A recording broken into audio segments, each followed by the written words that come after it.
ايه ده؟ مش المفروض تخبطوا قبل ما تدخلوا كده؟ ليلى، احنا محتاجين نتكلم.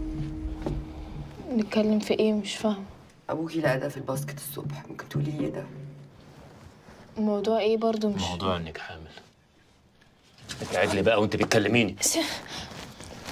خلاص يا جماعه، انا اتصرفت خلاص ومحدش هيعرف حاجه. اتصرفتي ايه وخلص ايه ومش حدش؟ انت جننتي؟ ايه اللي محدش هيعرف حاجه؟ انت حيوانه. ازاي حصل كده اصلا؟ سؤال اجابته كلمه ورد غطاها.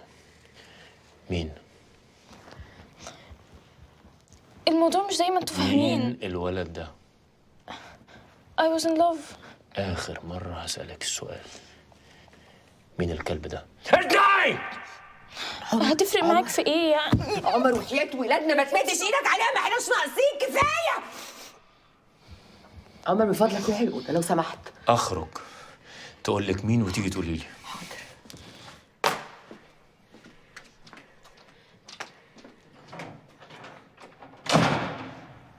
عملتي فينا كده ازاي؟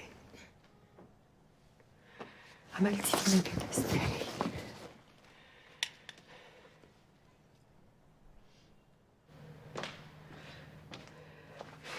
قالت لك مين؟ يا عمر، انت وعدتني اللي عملت كده. هو انا لسه عملت حاجه؟ بلاش الكلام ده. مين الواد ده؟ ما رضيتش تقولي، ما قالتليش. انت مش بصيت في حاجتها؟ ما لقيتش زفت بدوري انت، وما فيش حاجه اسمها ما رضيتش، مش بمزاجها. دي عيله، والله العظيم عيله. عيله حامل.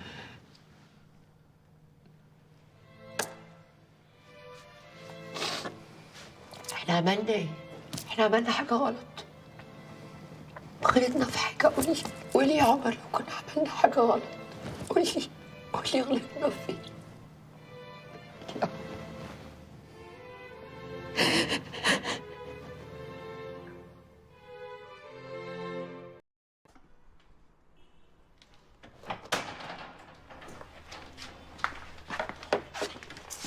ايه ده بابي؟ انت جيت امتى؟ ليلى، انت ليه كذبتي علينا لما سالناك انت حامل من مين؟ انا ما كدبتش، انا قلت لكم ان هو كان انت قلت لنا انه صاحب اخو تارا الالماني اللي اول ما احنا عرفنا كان سافر على برلين. اي حاجه وخلاص، صح؟ انت قلت لها مش كده؟ ده اللي فارق معاك يا ليلى؟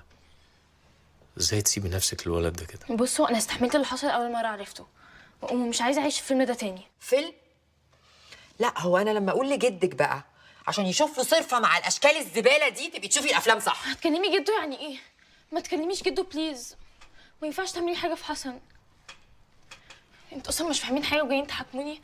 انا وهو، انا وحسن بنحب بعض، وهو قال لي ان احنا نتجوز. تتجوزي مين يا حيوانه انت؟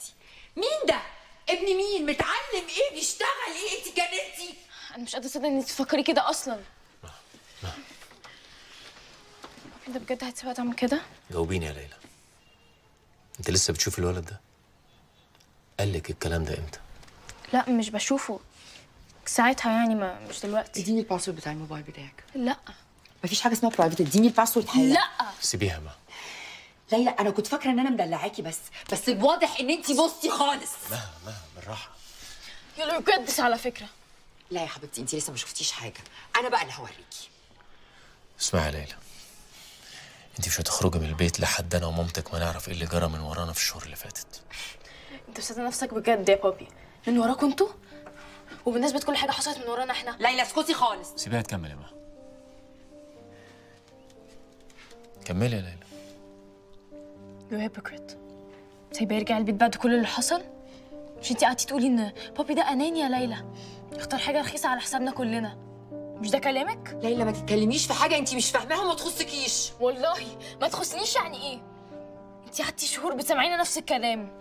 بابي ده مريض نفسي ومحتاج يتعالج، وانا اسمع وطبطب عليكي واكتم في نفسي، وبعدين اروح اتغدى مع بابي في النادي واعمل اكن ولا حاجه حصلت وما اعرفش حاجه. اللي بيني وبين مامي ما يخصكيش، وانت متعاقبه لحد ما نقرر انا ومامي ايه اللي هيحصل.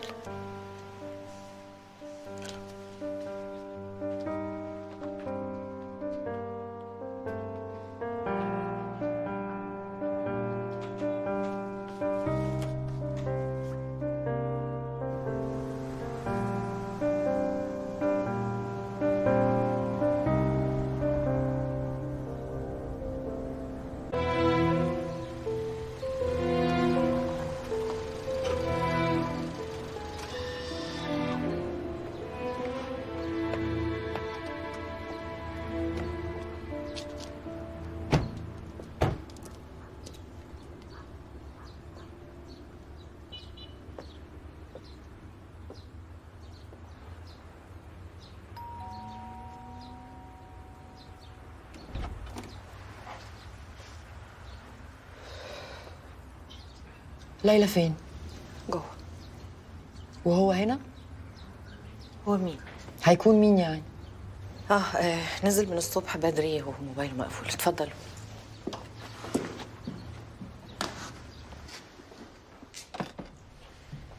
اهلا وسهلا استاذ عمر. اهلا مدام مها. انا بجد مش صدقني انك كلمتيه. ممكن تقعدوا عشان نحاول نلاقي حل للموضوع؟ انا جاي اخد بنتي وامشي. بعدين بقى اشوف ايه حكايه ابنك الصايع ده. انا متفهمه موقفك، بس عايزه ااكد لكم اني ما كنتش اعرف اي حاجه عن العلاقه بين ابني وبنتكم، والا كنت كسرت رقبته وهو يستاهل. هو فعلا يستاهل كسر رقبته، واوعدك ان انا اول ما اخد بنتي وامشي هعمل كل اللي اقدر عليه عشان ياخد اللي يستاهله. يلا يا ليلى. مامي انا مش جايه معاكي غير لما توعديني اني مش هتكلمي جده. مش وقته الكلام ده، يلا. انا عارفه ان ابني عمل لكم مشكله كبيره وطول عمره بتاع مشاكل، معلش، بس والله هو طيب. انا مش جايه هنا عشان اعرف اذا كان ابنك طيب ولا لا. ابنك بيعصي بنتي عليا ولسه بيكلمها لغايه دلوقتي. لا، وبيكلمها في الجواز. تعرفي احنا ولاد مين؟ تعرفي جدها لما يعرف هيعمل ايه؟ يلا يا ليلى. لا، اوعدك ان ابني مش هيكلم بنتك تاني ومش هيحاول يشوفها. بس احنا بنمر بظروف صعبه الايام دي. البنك حجز على كل املاكنا، ما فضلناش غير البيت ده اللي احتمال نضطر نبيعه.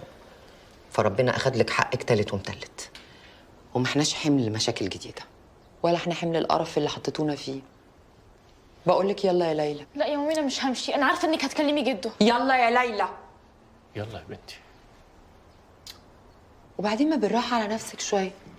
مش عارفه تمسكي نفسك خالص؟ قاعده بتسبلي لجوزي قدامي. في ايه؟ لا، لحد كده بقى. ولا انتي من ساعه ما دخلتي وانتي بتتجاوزي في حقوقنا كلنا، لكن دلوقتي انا مضطره اقول لك احترمي نفسك. انا اللي احترم نفسي، صح؟ طب ما ايه رايك كده لو قلتي لمرات ابنك تبعد عن جوزي الاول وبعدين ابقي اتكلمي عن الاحترام. ليلى، قومي روحي مع بابا وماما.